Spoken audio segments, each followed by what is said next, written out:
Well, good afternoon, everybody, and welcome to the Fanatical Browns pregame show. It's a mile-high battle as the Browns go out to Denver to face the rising Bo Nix Denver Broncos team. We have our pregame show here. I'm Johnny Cleveland here with Steve Gill. Welcome, Steve. How are you on this wonderful Monday early evening as we prep for the big game tonight? Big game. Prep for a big game. I'm doing great. Nice and cold outside.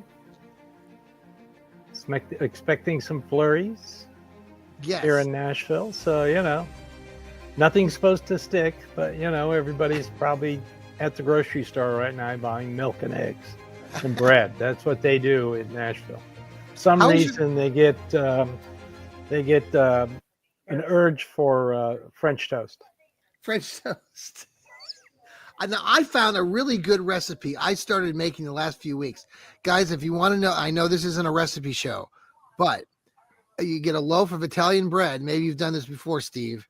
You cut it up into cubes, mix it up with the egg and all the good stuffs, the sugar and the milk and all that goodness, the cinnamon, brown sugar, and you put them in muffin tins. Oh, man. Cook them for about 30 minutes. You drizzle it with some butter and some cinnamon and brown sugar on top. Man, I'm telling you, you won't go back. It's the best thing in the world. Sounds great. Yes. So there you go. There's our little recipe for the night. What is the recipe for victory today, Steve? Well, let's hope on offense they can control themselves. They're facing a very, very good defense. Yeah. Lead the league in sacks. Don't allow too many yards rushing. They're just a damn good defense. And then you've got on the Bronco offense, which is starting to come along. It struggled at first because they have a rookie quarterback, but there are ways. The excellent offensive line. I mean, they've only allowed 19 sacks, 1 sack in the last 2 games. Wow. So, and the defense hasn't allowed 20 points or more in their last 3 games. So this is going to be a tough task. I mean, you're talking about the Browns, who are 4-14 lifetime in Denver. And the last time they won was 2018, 17-16, when Baker Mayfield was a rookie. And Julius Peppers got the sack late in the game, right? On 4th down. Yes. It's been a while. And of course, us older Browns fans relive the horrible memories of the drive and the fumble. And I saw people today still clamoring about how the Bronco missed the field goal in Municipal Stadium in that Drive. Mark Mosley missed it. He did, right? Yeah, right? He did. Yeah. He did. I saw a highlight of it again today. I'm like, yeah, he really did miss it. I don't know what angle the hell those referees were looking at, but anyway. I don't either. So Bo Nix, we talked a little bit about Bo Nix yesterday on our Fanatical Elfz show. Sam joined me. 33-year-old Bo Nix spent half his life in college. No, wait a second. He's not 33. No, he's 31. Okay. No, he's not. Is he really? I know. I'm kidding. Jesus, he started at Auburn. You got me all well. So he's been there for he was at Auburn for 3 years, Oregon for 2. Yeah. And the thing is, he's got a lot of college experience, and it's kind of paying off, right? I mean, he's doing a lot of good things. Yeah, he's got quality wide receivers. Portland Sutton is really, really good. And he's got 4 other guys, including the rookie. I can't think of his name right now, but he can throw to 5 different guys. So yeah. Who's the X? Who do you think? I asked Sam this yesterday. Who's the X factor for the Browns in this game? Or are there more than one? Well, a lot of people are going to point to Myles Garrett, but he's got breathing problems. He's got asthma, and the COVID didn't help him much, and he's a mile high up. So I don't know. We just need our corners to play extremely well. The one thing about Bo Nix is he picks apart zone coverage, but he struggles against man coverage, and the Browns run the third highest man coverage rate. So they'll really try to mix him up, maybe try to confuse him tonight. I hope Schwartz doesn't. Let's see how much pressure he puts on the kid. But if Myles Garrett can get pressures, then all you got to do is hit him. I mean, they did that against Pittsburgh. They kept hitting Russell Wilson. Sam said that Bo Nix has got a lot of rushing yards, that he's got a high percentage of a number of runs, that we need to really be careful because he can run the ball. Yes. Okay. He can. He can scramble. Okay. So we know we have to worry about the Denver offense. Let's pause for a quick break here on our pregame show, and then we'll talk a little bit about what the Browns need to do, and maybe on the a few other players that we want to talk about, and on the defense. We'll be right back. Thanks for rejoining us. You can download us on Apple, on Spotify. Sam and I were talking about this yesterday. You download us on Apple, Spotify. Anytime there's a new show, like right now, you will get notifications on your phone, and you won't miss a beat. And we're Browns fans just like you. Yes, we are. Yes, we like to discuss things, and not just Steve and I, but there's a lot of other people on our programming that we would love for you to support. Also, Hemisphere Coffee Roasters, shout out to them. We really appreciate their support. If you buy into their coffee, and we have a link to their website on our X page, if you use that link, then we get back, I think, what did I say? I think it's 15%.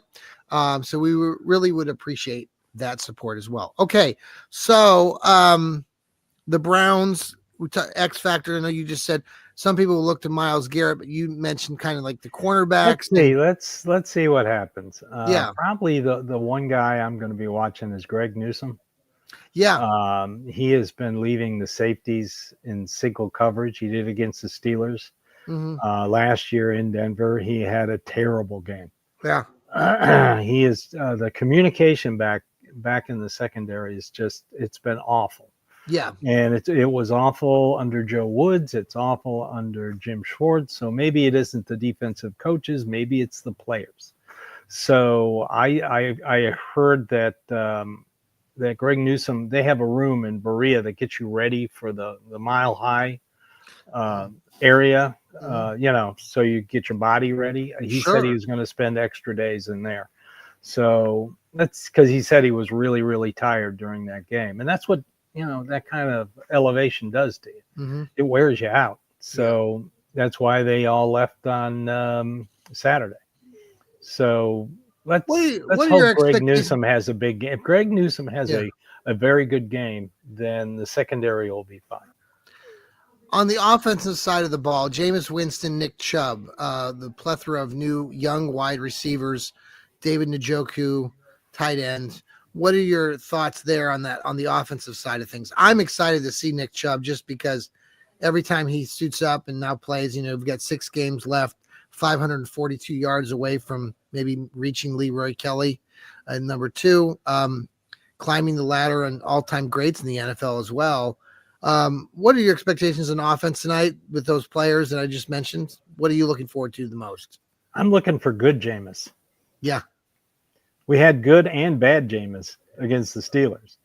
2 turnovers, but then a game-winning drive with a go-ahead touchdown. So I'm interesting because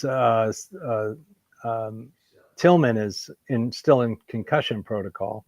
I'm very interested to see if James Thrash steps up a little bit more, or Jameer Thrash I'm also going to be watching our new left tackle because Mr. Wills is still not playing. I don't think he's ever coming back. I wouldn't play him. Yeah, I wouldn't. I'm tired of his act. Was that true that they were saying that they still wanted to evaluate him or something? That's what they're telling the media. That's such bull crap. Well, the players still, if they need him. Yeah. What if Eddie gets hurt? So they might need him. Knock on wood, he doesn't. And Eddie, believe me, is not the second coming of Joe Thomas. Ratings wise, Wills is better than Eddie, but you've got a scheme because this defensive line is they get after it. They bring pressure. Potentially it could be a high pressure rate. So we could really see Jameis Winston running for his life tonight, is what you're trying to say. I want to see a quick passing game. Yeah. I want to see Jerome Ford and some screen passes. You want to get the pressure off of you. Mm-hmm. Throw it out to the backs. Mm-hmm. Put Jerome Ford in there. Mm-hmm. They tried to throw it to Nick Chubb, but they're waiting for that. Well, this team has had a couple this is like a second bye for the team since they've last played on the Thursday, now it's a Monday. Time.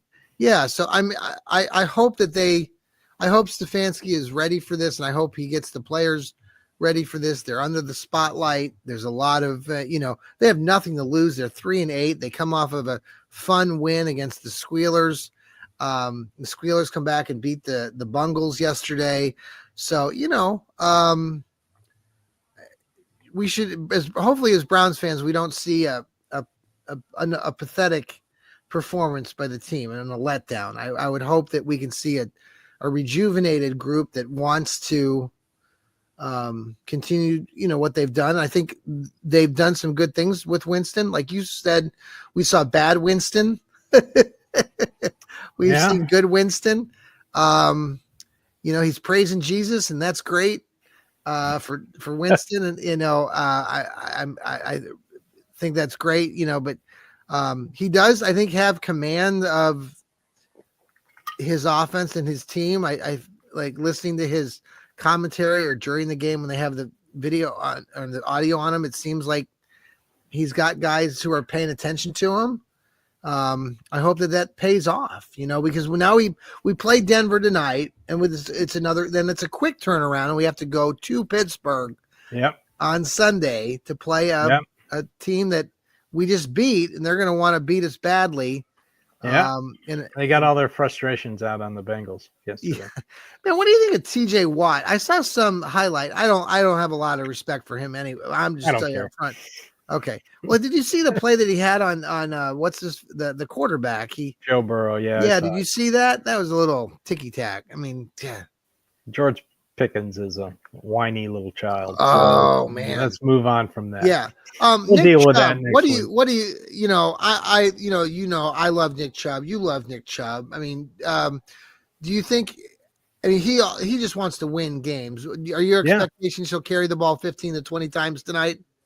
Probably, but don't expect him to be the old Nick Chubb. He's not going to fully recover from this until next year. He'll be ready to go next year. Just keep him healthy this year. No new injuries. So let him, you can see the vision. You can see the anticipation. He's just lacking the burst, and that'll come with time. Let me ask you this then, because so that sounds to me like you're positive that he's going to be coming back. Sam and I talked about this a little bit. He is a free agent, and if a team like Kansas City, the Chiefs, a hot team, it could win a third Super Bowl. Could they be interested, or a team that's got more wins and more success? Well, if Andrew Berry's the GM, Nick Chubb will be the running back. If you're bringing a new GM, all bets are off. Good point. So a good reason to keep Andrew Berry around. More than that. Yes. Well, I know that I'm that crazy Browns fan that likes to, be very emotional, and Steve knows that. Yeah, fire everybody. First play of the game. Now, I haven't been that bad this year. First quarter of the game. Okay, but I did predict that the Buckeyes early in that first or second quarter, like I was already saying, is Ryan Day getting fired after this loss? And I got a lot of heat for that. But my cousins nephews and cousins are texting me saying, for a guy that is supposed to know football, you're really kind of jumping the gun. I'm like, no. And see what happens? See, I was right. No, you weren't right. Chip Kelly is the play caller. If you're going to be mad at anybody about Ohio State, it's Chip Kelly. You've got a makeshift offensive line against two of the best defensive tackles in the Big Ten, and he insists on running it up the middle. Yeah, wasn't that crazy? When Michigan doesn't have their top corner, and you go 3rd and 10 in the third quarter, and they run the ball. You want to get mad at Chip Kelly. That's who you get mad at the special teams guy with their kicker who misses 2 kicks too. I mean, I don't know why it was a bad weather day, but wasn't that bad. The sun was shining. I was here. It was windy. It was very windy, especially above the stadium. I'm sorry. I don't like Ryan. Well, most of the time I don't like most coaches, but Ryan Day is not I've never really been he's not been a fan favorite of mine. And I know that, but they're still going to make the playoffs. True. Uh-oh, John froze. Oh, hello. There you are. Okay. Who are they going to play in the playoffs? We don't know yet. Okay. Well, we'll find out. Yes, we will after this weekend. So, final takes tonight, Steve. What are you looking at? What do you think will be a key factor in if the Browns are going to win this game? If they can run the ball, that's going to solve it. And this is a tough defense to run against. Mm-hmm. And the one Achilles heel for the Denver, they started running the ball great during the season, but against the Raiders, they had 60 yards and a 2.1 average. It's starting to slow. That's why they're throwing the ball more. Okay. If you can pressure Bo Nix into a mistake, he's a rookie. Yeah. Let's make sure that happens. Then anything can happen. But, I'm going to keep an open mind. Well, we're going to have a post-game show, rain or shine. I don't know if Steve will be there. I'll be here. I will not. Yes, Steve will not be here. I will be here. We'll provide that coverage after the game. It'll be late, but we appreciate your love and support here on the Browns Fanatical Elfz Network, part of Fans First Sports Network. We thank the guys from Pittsburgh who kind of spearhead actually everything. Even though we don't like the Squealers, they do a lot of good things in supporting us here with Fans First. So thank you, Steve. Thanks a lot. Go Browns. Let's go get a win tonight. Here we go, Brownies. Here we go. See you guys. Browns.